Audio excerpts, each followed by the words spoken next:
Hello बच्चों, तो आज की क्लास में अपन स्टोइकियोमेट्री को डिस्कस करते हैं। स्टोइकियोमेट्री क्या है, रिएक्शन बेस्ड क्वेश्चन कैसे बनते हैं, वो अपन बात करते हैं। तो सबसे पहले देखो कि ये जो स्टोइकियोमेट्रिक कोफिशिएंट होते हैं, इनको क्या बोलते हैं? ये होते हैं moles of reactant and product in a balance equation है। कोई भी बैलेंस इक्वेशन में जो रिएक्टेंट एंड प्रोडक्ट का मोल होता है उसको स्टोइकियोमेट्रिक कोफिशिएंट बोलते हैं। जैसे फॉर एग्जांपल हमारे पास ये, तो अगर अपन इसके स्टोइकियोमेट्रिक कोफिशिएंट देखें तो 1 मोल नाइट्रोजन, 3 मोल हाइड्रोजन और 2 मोल अमोनिया। ठीक है। अब देखिए, अगर आप रिएक्टेंट एंड प्रोडक्ट के मोल्स का रेशियो वही लेते हैं जो उनके स्टोइकियोमेट्रिक रेशियो है, देन जैसे सपोज मान लीजिए मैं ऐसा बोलूं, ये गिवन है, मैंने बोला कि ये 10 मोल है, ये 30 मोल है, तो 10 और 30 का रेशियो क्या आएगा? रेशियो तो वही आएगा। तो देखो 1 और 3 लेने पे 2 मोल बना, तो 10 और 30 लेने पे कितना बन जाएगा? 20 मोल बन जाएगा, है ना। सपोज अगर मैं कहता हूँ कि मैंने इसके लिए 100, इसके लिए 300, तो ये कितना बन जाएगा? 200 बन जाएगा। तो जस्ट क्या हुआ कि आपने 1 to 10 आपने अगर आए तो मल्टीप्लाइड बाई 10 किया, 3 to 30 है तो मल्टीप्लाइड बाई 10, तो इधर भी 10 से मल्टीप्लाई, तो इधर भी 10 से मल्टीप्लाई हो गया। 1 to 100 आए तो आपने 100 से मल्टीप्लाई किया, तो चेक करो यार, भी आप 100 से मल्टीप्लाई कर दीजिए। ठीक है। तो अगर गिवन मोल्स आपको स्टोइकियोमेट्रिक अकॉर्डिंग है तब तो कोई दिक्कत वाली बात नहीं है, तब तो आप आराम से कर सकते हो, है ना। इसमें प्रॉब्लम तब आती है जब वो स्टोइकियोमेट्रिक अकॉर्डिंग ना हो, देन क्या करेंगे वो हमें सीखना है। ठीक है ना। तो देखो सुनिए, सपोज अगर मैं ऐसा बोलूं इसी एग्जांपल के अंदर कि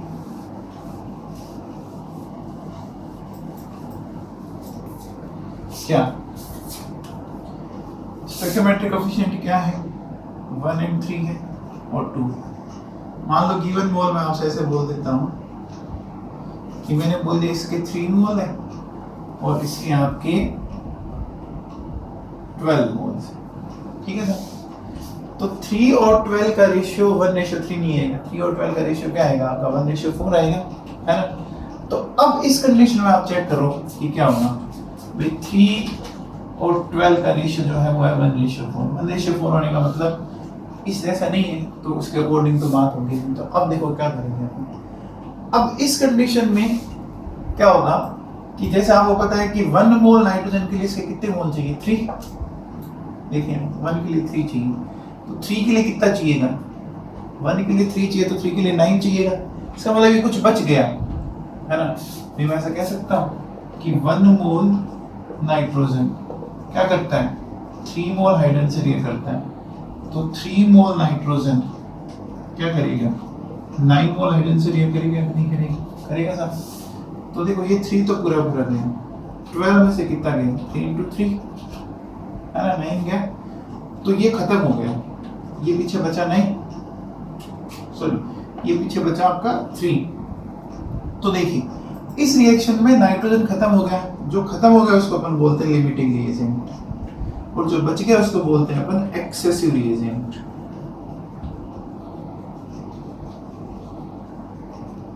ये खत्म हो रहा है, इसको क्या बोलते हैं? इसको बोलते हैं लिमिटिंग रिएजेंट। ठीक है। अब देखो इसके 1 मोल से कितने मोल बन रहे थे? 2। 1 मोल नाइट्रोजन से क्या बन रहे थे? 2 मोल बन रहे थे। 1 मोल नाइट्रोजन से बन रहे थे 2 मोल अमोनिया बन रही थी, तो 3 मोल नाइट्रोजन से क्या बनेगा? 9 मोल और अमोनिया बन जाएगा। सॉरी 1 से आपको 2 मिली, तो 3 से कितना मिल जाएगा आपको? 6 मिल जाएगा। 1 से 2 तो 3 से क्या मिल जाएगा आपको? 6 मोल मिल जाएगा। तो जब रेशियो स्टोइकियोमेट्रिक अकॉर्डिंग नहीं हो तो आपके पिक्चर में कौन आएगा, लिमिटिंग रिएजेंट आ जाएगा। समझ में आ गया? जब रेशियो स्टोइकियोमेट्रिक अकॉर्डिंग है तब तो कोई दिक्कत नहीं, जब रेशियो स्टोइकियोमेट्रिक अकॉर्डिंग नहीं है, 3 और 12 का रेशियो स्टोइकियोमेट्रिक अकॉर्डिंग नहीं है, तो फिर आपको क्या करना पड़ेगा, आपको लिमिटिंग रिएजेंट का कंसेप्ट लगाना है। तो लिमिटिंग रिएजेंट वो रिएजेंट होता है एक रिएक्शन के अंदर जो कंप्लीटली कंज्यूम हो जाए, जो बचे नहीं, उसको क्या बोला जाता है, लिमिटिंग रिएजेंट। और जो कुछ रह जाए उसको बोलते हैं एक्सेसिव रिएजेंट। अब देखिए, अब लिमिटिंग रिएजेंट में अपन आइडेंटिफाई कैसे करेंगे, देखिए लिमिटिंग रिएजेंट को आइडेंटिफाई कैसे कर सकते हैं अपन, इसको मैं आपको समझाता हूँ। इसको अपन एक और तरीके से करते हैं इसी क्वेश्चन को। देखिए सबसे पहले क्या करना है आपको, आइडेंटिफिकेशन ऑफ एलआर। तो क्या करना है आपको कि जो गिवन मोल है, ठीक है, उसको स्टोइकियोमेट्रिक कोएफिशिएंट से डिवाइड कीजिए, और जिसके लिए सबसे छोटी वैल्यू आएगी वो लिमिटिंग रिएजेंट हो जाएगा। तो चेक कीजिए, देखिए कि अगर मैं बात करूं नाइट्रोजन के लिए और अगर मैं बात करूं हाइड्रोजन के लिए, तो नाइट्रोजन के लिए गिवन 3 डिवाइडेड बाय 1 3 आ गया, हाइड्रोजन के लिए 12 डिवाइडेड बाय 3 कितना आ गया 4। गिवन को डिवाइड करना है स्टोइकियोमेट्रिक से, गिवन को डिवाइड करना है, तो छोटी वैल्यू आ गई, आ गया, ठीक है। अब देखो क्या करना है कि आफ्टर रिएक्शन आप ये करें, ये आपका 3 था, ठीक है, तो जो लिमिटिंग रिएजेंट है उसको एक बार आप क्या करो, x मान लिया मैंने, ठीक है। उसको क्या करना है, उसको जो लिमिटिंग रिएजेंट है वो x, उसकी जो वैल्यू है वो मैंने पता कर लिया x, उसको क्या करना है, इसका स्टोइकियोमेट्रिक कोएफिशिएंट और उस मल्टीप्लाइड बाय x, इसका स्टोइकियोमेट्रिक कोएफिशिएंट और क्या कर देंगे, मल्टीप्लाइड बाय x, इसका stoichiometric coefficient multiplied by x, ठीक है। तो यहां से तो माइनस करेंगे और यहाँ पहले ये 0 था तो 0 में प्लस कर दिया मैंने। देखिए क्या होगा, सुनिए ध्यान दीजिए, तो x की वैल्यू कितनी निकाली हमने, 3, तो 3 - 3 0, 12 - 3 इंटू 3 कितना बच गया आपका 9 चला गया, तो कितना बच गया 3, और ये कितना हो गया 2 इंटू 3 यानी कितना 6 आ गया। तो इस तरह से कर सकते हैं। इसको मैं एक सिंपल से एग्जांपल से आपको एक्सप्लेन करता हूँ। देखिए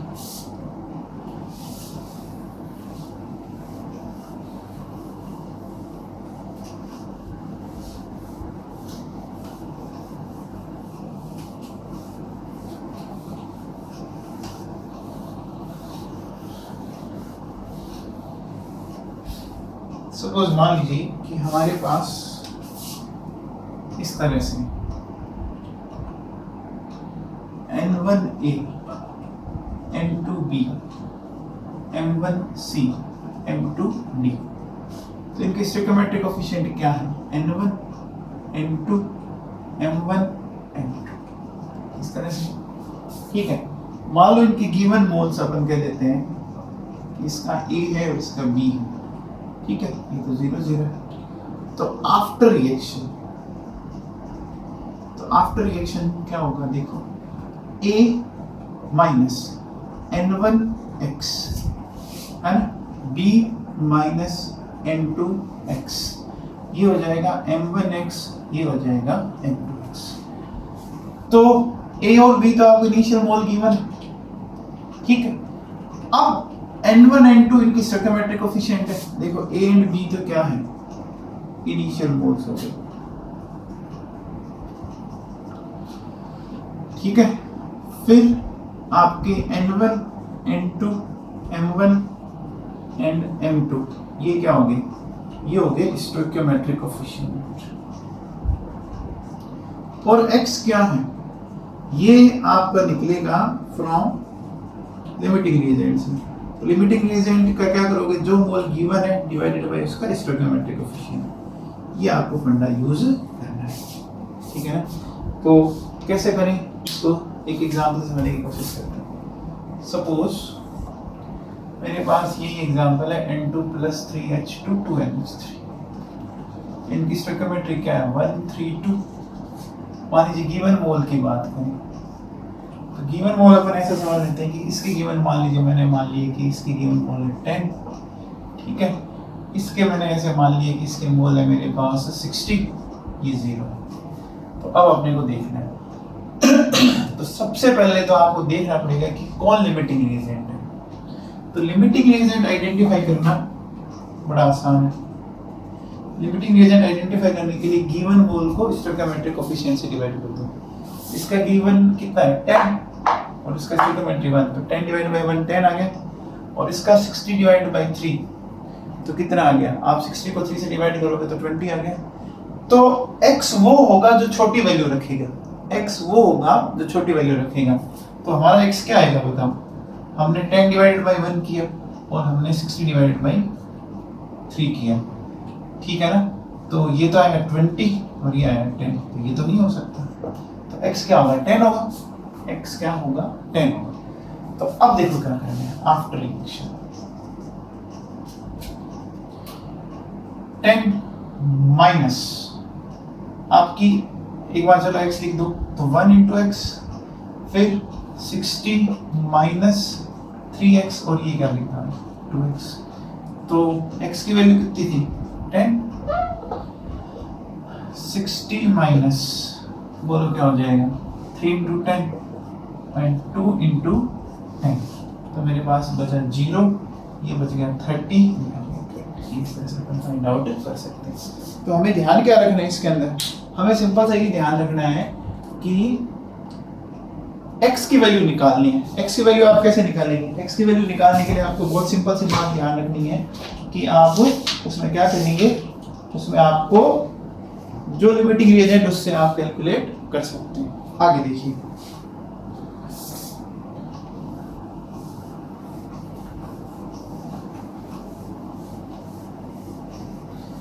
x हमेशा जो छोटा होगा उसको x मानेंगे हम, ठीक है ना। जैसे फॉर एग्जांपल अगर मैं ऐसा बोलूं कि मेरे पास मान लीजिए ये है 2a प्लस 3d, ठीक है, ये मिल रहा है 4c प्लस 5d। इनके गिवन मोल्स आपको ऐसा बोल रहा है, गिवन मोल्स ऐसे बोल दिया कि 5 और 6 है, ठीक है। तो अब हमें चेक करना है, देखो स्टोइकियोमेट्रिक कोएफिशिएंट क्या है 2 3 4 5 ये है। अब सबसे पहले आपको क्या करना पड़ेगा, इसमें से x की वैल्यू निकालनी पड़ेगी। तो x की वैल्यू कैसे निकालेंगे आप चेक करो, x की वैल्यू निकालना बहुत ही आसान है। देखिए क्या करेंगे x की वैल्यू निकालने के लिए, x अगर आपको निकालना है तो ये 10 का गिवन कितना है 5 डिवाइडेड बाई 2। तो देखो a के लिए तो आया 5 डिवाइडेड बाई 2, ठीक है, और b के लिए क्या आया 6 डिवाइडेड बाई 3, ठीक है। तो ये तो आया 2.5 और ये आया 2, छोटी वैल्यू यही है हमारे लिए, तो ये हमारा क्या हो जाएगा, ये हमारा लिमिटिंग रिएजेंट हो जाएगा, हो जाएगा ये हमारा हो जाएगा लिमिटिंग रिएजेंट। तो ये हमारा x बनेगा, ये x नहीं। अब देखो करना है क्या, after reaction 5 minus 2x 6 minus 3x 4x 5x, x तो वहां से निकलेगा, फिर उस x को इसके स्टोइकियोमेट्रिक कोएफिशिएंट से मल्टीप्लाई करो माइनस करो, उस स्टोइकियोमेट्रिक मल्टीप्लाई करो माइनस करो, ऐसे करते हैं। तो 5 माइनस 2 इंटू 2 कितना बचा पीछे 1, 6 3 इंटू 2 कितना बचा 0, 4 इंटू एक्स, तो x की वैल्यू हमने कितनी बोल दी, जो छोटा आएगा 2.5 और 2, तो छोटा क्या है 2, तो 4 इंटू 2 8, 5 इंटू 2 कितना 10। तो ऐसे करके अपन लिमिटिंग रिएजेंट को आइडेंटिफाई कर सकते हैं और इसको इस तरह से यूज लेना है, ठीक है। चलिए आगे चलते हैं। ये तो हमने इन क्वेश्चंस के अंदर मोल की बात की। अब कई बार हो सकता है कि वो मोल के बजाय आपको मास दे दे, तो पहले उसको आपको क्या करना पड़ेगा, मास में कन्वर्ट करना पड़ेगा। जैसे फॉर एग्जांपल मैं ऐसा बोल रहा हूँ आपको कि मेरे पास 560 gram nitrogen plus 60 gram hydrogen है, इन दोनों के कॉम्बिनेशन से मास ऑफ अमोनिया कितना बनेगा, ठीक है। तो देखो कैसे बनेगी, चलो N2 plus 3H2 2NH3, stoichiometric coefficient क्या है 1 3 N2। ऐसा सबसे पहले देखो गिवन मोल्स निकाल दो।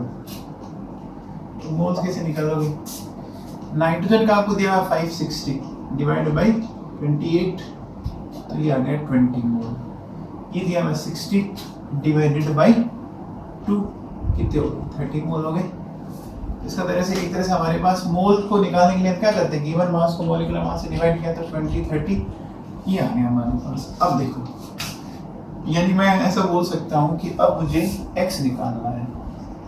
तो x कैसे निकालेंगे? x निकालने के लिए क्या करना है, गिवन मोल 20 डिवाइडेड बाई 1 और ये गिवन मोल 30 डिवाइडेड बाई 3, ये तो 20 आया, ये 10 आया, इसका मतलब हमारा x हो गया x ही। तो चलिए देखिए अब क्या करेंगे आफ्टर रिएक्शन। आफ्टर रिएक्शन क्या करना है, 20 minus 1 into x, 30 minus 3 into x, और ये हो गया 2x। 20 given mole, 30 given mole, 1 stoichiometric coefficient multiplied by x, 3 stoichiometric coefficient multiplied by x, तो 20, ये x की वैल्यू हमने कितनी निकाली 10, तो ये हो गया 10, 3 इंटू 10 इंटू कितना हो गया 10, ये क्या हो गया आपका 0 और ये क्या हो गया आपका 20। इस तरह से अपन कैलकुलेट कर सकते हैं, ठीक है ना। तो ऐसा किया जा सकता है।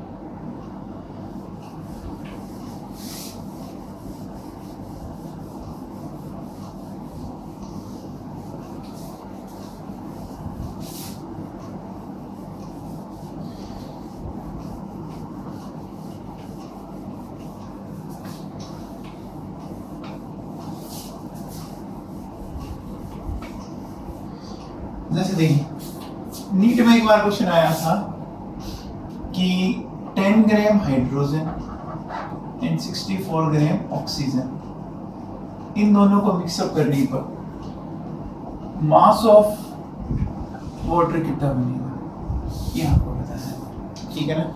तो कैसे बताएंगे, देखिए सबसे पहले इक्वेशन लिखो 2H2 प्लस O2 2H2, ये अपने स्टोइकियोमेट्रिक कोएफिशिएंट क्या है 2 1 2, ये इनकी स्टोइकियोमेट्रिक कोएफिशिएंट है। चलिए अब सबसे पहले क्या करते हैं, मोल्स निकाल लेते हैं। तो मोल्स ऑफ H2 कितने हो गए 10 divided by 2 it will be 5, moles of oxygen 64 divided by 32 कितने आ गए 2 आ गए। तो गिवन मोल्स हमारे पास आ गए, बोलो क्या, गिवन मोल्स आ गए 5 और ये आ गए 2, ठीक है।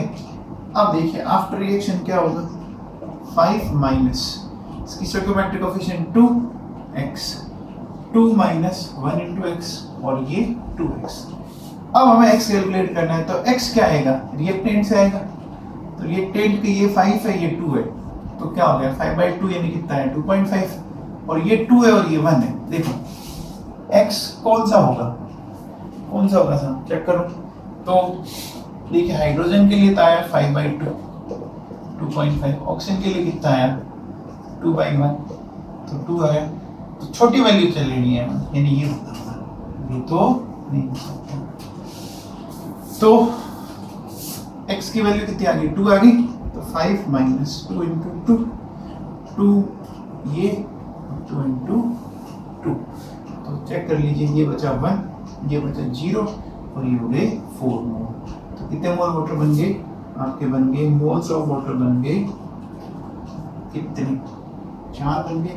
तो अपन कह सकते हैं कि मास ऑफ वाटर कितना बन गया 4 इंटू 18 यानी कितना बन गया 72 में बन गया, ठीक है ना। चलिए बात को और आगे बढ़ाते हैं।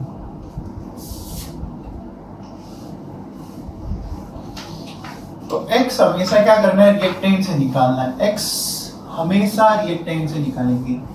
x क्या होगा आपको ध्यान रखना है, given moles divided by stoichiometric coefficient से आपको सोल्व कर लेना है, ठीक है ना।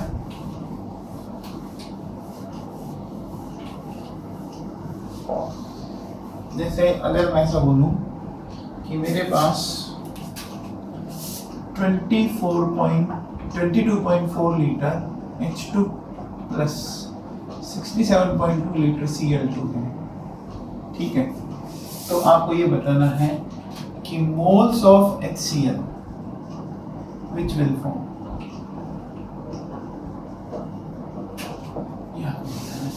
ठीक है ना। तो ये अपन कैसे करेंगे, इसको अपन थोड़ा समझने की कोशिश करते हैं। तो आप बताइए कैसे करेंगे। देखो सबसे पहले H2 प्लस Cl मिल गया 2HCl। स्टोइकियोमेट्रिक कोफिशिएंट क्या है 1, 1 एंड 2। सबसे पहला काम मोल निकालना है।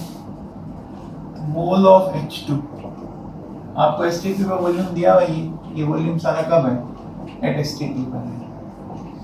तो 22.4 डिवाइड बाय 22.41 आ गया। Moles of chlorine 67.2 divide by 22.4 कितना आ गया। ठीक है, आ गया। ये मोल अपन निकाल सकते हैं। तो गिवन मोल आ गया 1 एंड 3। अब क्या करेंगे after reaction 1 minus 1x 3 minus 1x and ये हो गया 2x। x निकालना है। x कैसे निकालते हैं, given divided by stoichiometric coefficient. तो ये 1 डिवाइडेड बाय 1, ये 3 डिवाइडेड बाय 1, तो छोटी वाली भी है यानी 1 ये हो गया 3 1 माइनस 1 2 ये बचा 0, ये बचा 2 यानी 2 मोल ऑफ HCl बन गई। तो मोल्स ऑफ HCl कितने बन गए, 2 बन गए। तो आपसे पूछा जाए बताओ मास ऑफ HCl कितना बन गया, तो 2 इंटू 36.5 बन गया। चलिए आगे की बात करें।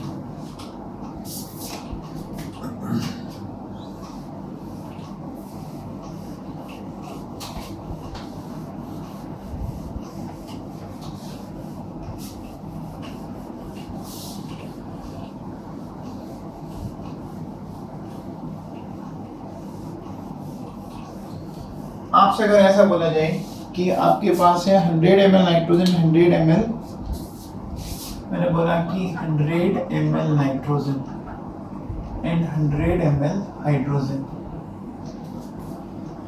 तो आपको बताना है कि वॉल्यूम ऑफ अमोनिया कितना जनरेट होगा। ठीक है, बताइए।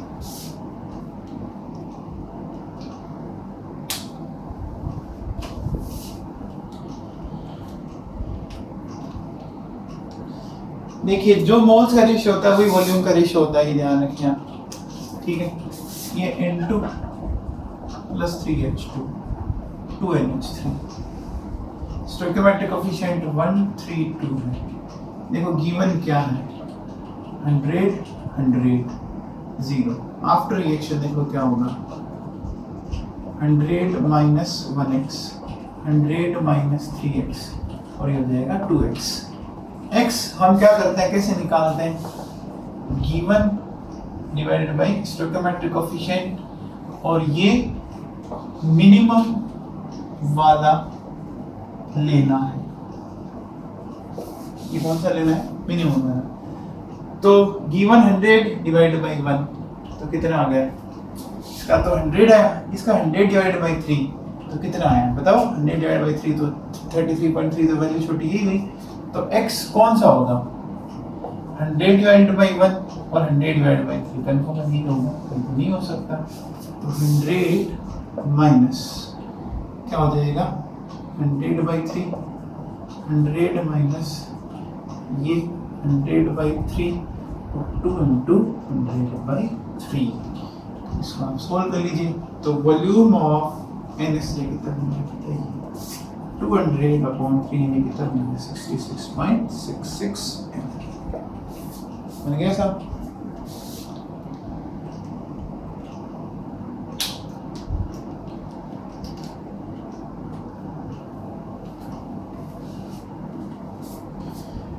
तो लिमिटिंग रिएजेंट में स्टोइकियोमेट्री काम की है ना, और x काम का। x किससे निकलेगा, x हमेशा उससे निकालेंगे अपन जिसमें क्या होगा given divide by stoichiometric coefficient है, जिसका छोटा आ जाएगा रिएक्टेंट के लिए वो x हो गया।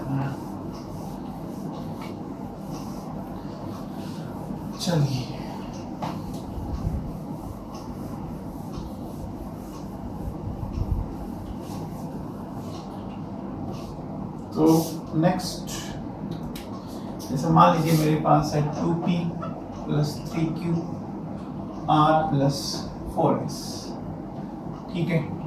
इनके गिवन मोल्स हैं, मान लीजिए इसके 40 हैं और इसके मान लीजिए 160 है, ठीक है। ये मोल्स हैं, ठीक है।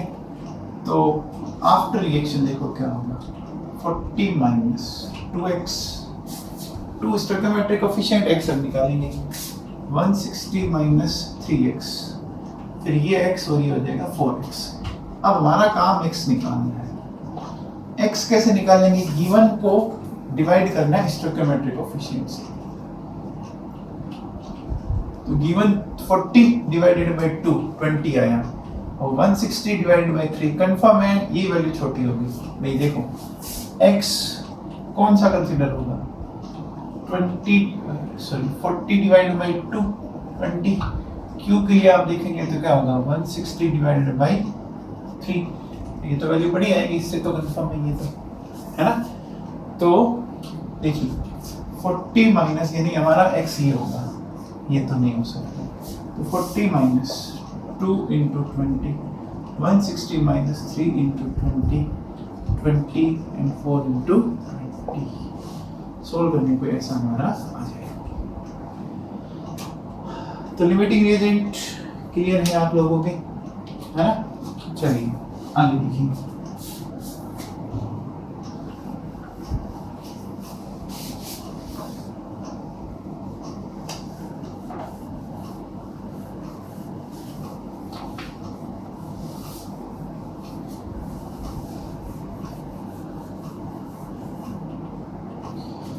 अब बात करते हैं अपन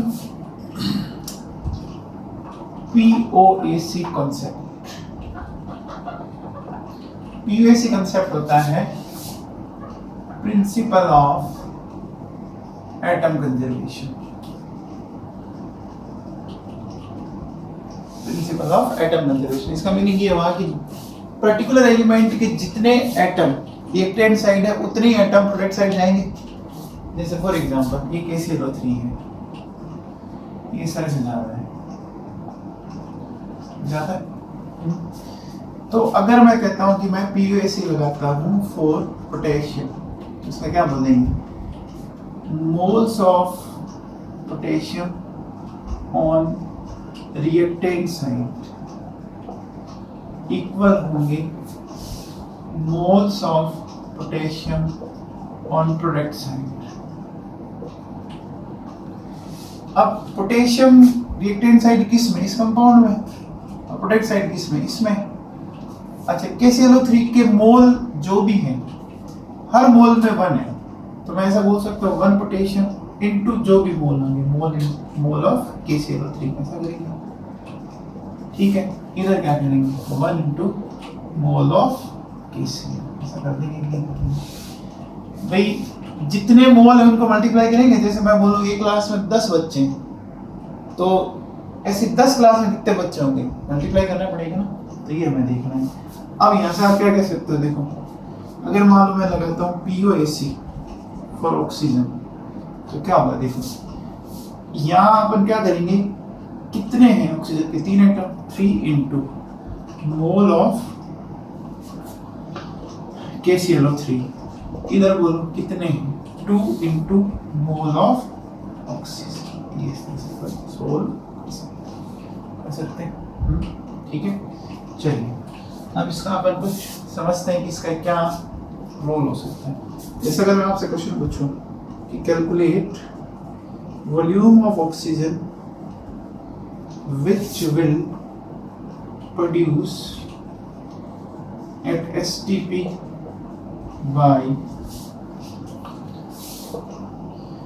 12.25 ग्राम KClO3, है ना। तो 12.25 ग्राम KClO3 से कितना प्रोड्यूस होगा ये आपको फाइंड आउट करना है। तो ये हमारा POAC अगर अपन लगाएंगे तो क्या हो जाएगा, देखो कि POAC फॉर ऑक्सीजन हमने लगा रखा है, तो 3 इंटू मोल ऑफ KClO3, मोल कैसे निकालते हैं, given weight divided by molecular weight.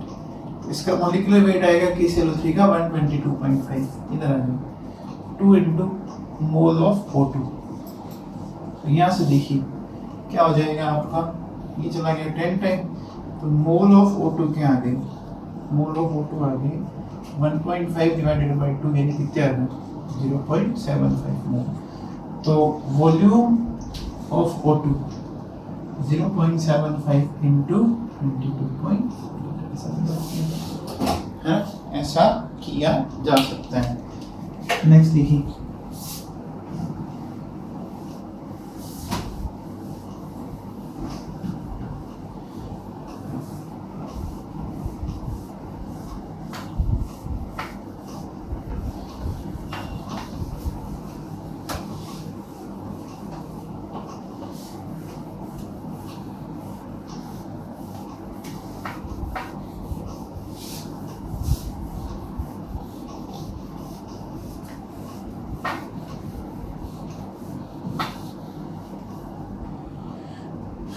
Next अगर आपसे बोला जाए कि calculate mass of SO3 which will produce from 1 mole of S8, ये कहना है इसका सॉल्यूशन, ठीक है ना। तो इसको कैसे सॉल्व करेंगे बताइए। देखिए हमारा ये S8 है, इससे हमें SO3 बनाना है, अपन PuAC लगा लेते हैं सल्फर के लिए। तो कैसे लगेंगे, देखो सल्फर का atom 8 into mole of S8, इधर सल्फर का 1 क्या हो जाएगा मोल ऑफ SO3। अच्छा क्वेश्चन में आपको S8 का 1 मोल गिवन है एंड मोल ऑफ SO3, इसका मतलब मोल ऑफ SO3 आपको पता लग गया कितने हो गए 8 हो गए। तो मोल ऑफ SO3 अगर 8 है तो बताइए मास ऑफ SO3 क्या आ जाएगा 8, SO3 का मॉलिक्यूलर वेट आएगा 80, सल्फर का 32, 16 इंटू 3 तो 48 प्लस 32 80 आ गया, तो 8 इंटू 80 यानी कितना आ गया 645 आ गया नहीं आया। तो ये PuAC मेथड लगा के मैं आराम से इसको सोल्व कर सकता हूँ, ठीक है ना। तो PuAC मेथड बड़ा यूजफुल है, आप इसको आराम से लगाएंगे तो क्वेश्चन न्यूमेरिकल बड़े आराम से सोल्व किए जा सकते हैं इससे।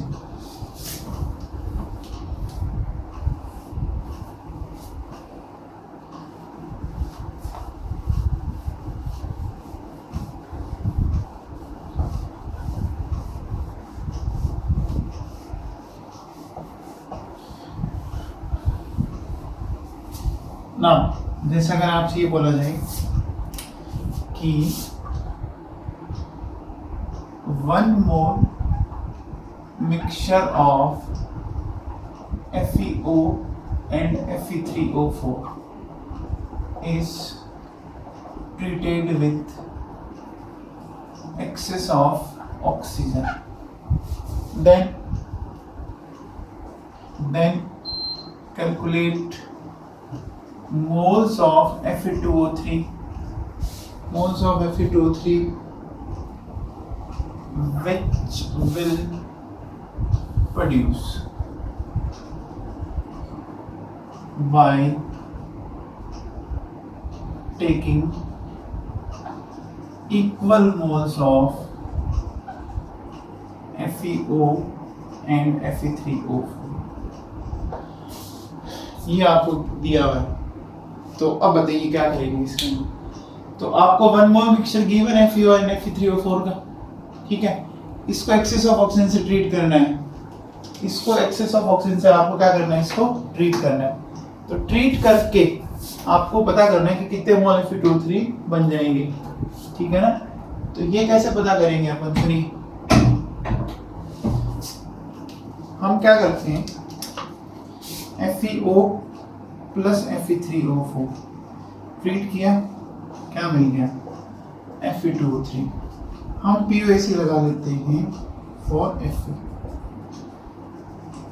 तो इधर Fe इसमें और इसमें है और इधर इसमें, तो देखो क्या होगा 1 Fe mole of FeO plus 3 into mole of Fe3O4, 2 into mole of Fe2O3, ऐसे किया जा सकता है।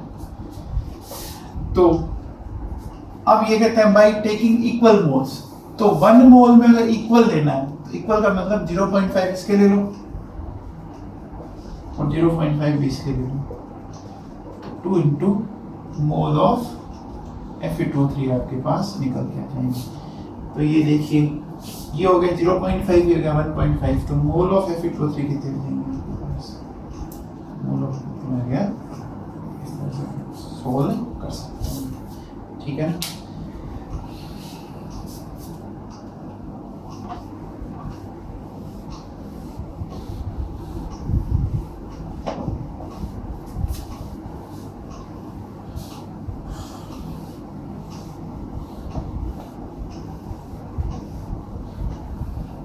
नाउ नेक्स्ट देखिए, एक क्वेश्चन है कि 1 gram of M2CO3 gives 0.01186 mole of CO2, then molecular weight of M2CO3 will be।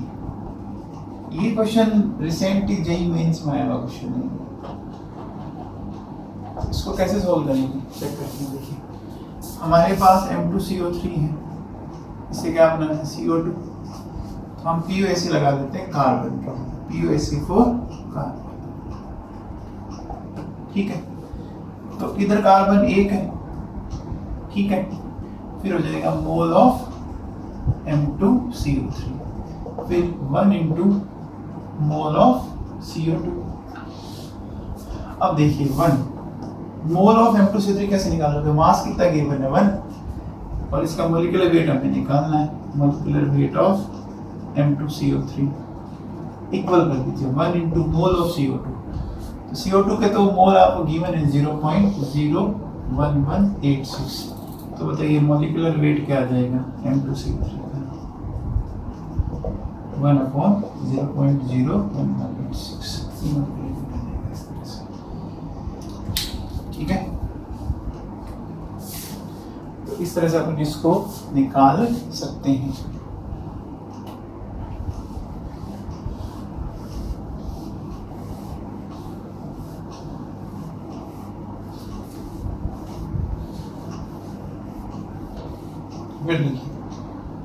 जैसे अगर मैं ऐसा बोलूं कि 0.75 मोल A4 रिएक्ट करता है 2 मोल ऑफ O2 से और एक कंपाउंड बनता है AXOY, तो X एंड Y विल है ना, 0.75 मोल A4 2 मोल ऑफ O2 से रिएक्ट करके आपको AXOY का 1 मोल बना देता है, ठीक है। तो अब आपको बताना है कि x और y की वैल्यूज क्या क्या होगी, यानी x और y आएगा तो हमारे पास इसका फॉर्मूला आ जाएगा। कैसे करेंगे देखिए, हम लगाते हैं POAC4A, तो देखिए कैसे करेंगे। सबसे पहले इधर अगर आप ध्यान दें तो A4 में कितने A है 4 इंटू मोल कितने 0.75 लिख रहे हैं, फिर इधर आ जाइए इस कंपाउंड में A कितना x और मोल हो गया हमारा, तो यहाँ से आप x की वैल्यू निकाल सकते हैं आराम से, कितनी आ जाएगी x की वैल्यू 0.75 इंटू 4 करेंगे तो ये आ गया आपका 4 इंटू 0.75 तो 3 आ गया।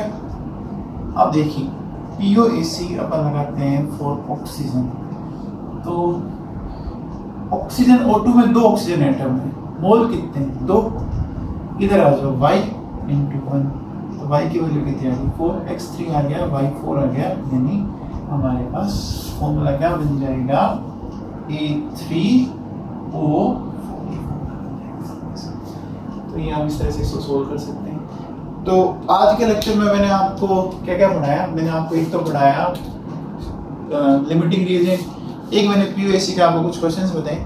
नेक्स्ट लेक्चर में अपन कुछ स्टोइकोमेट्रिक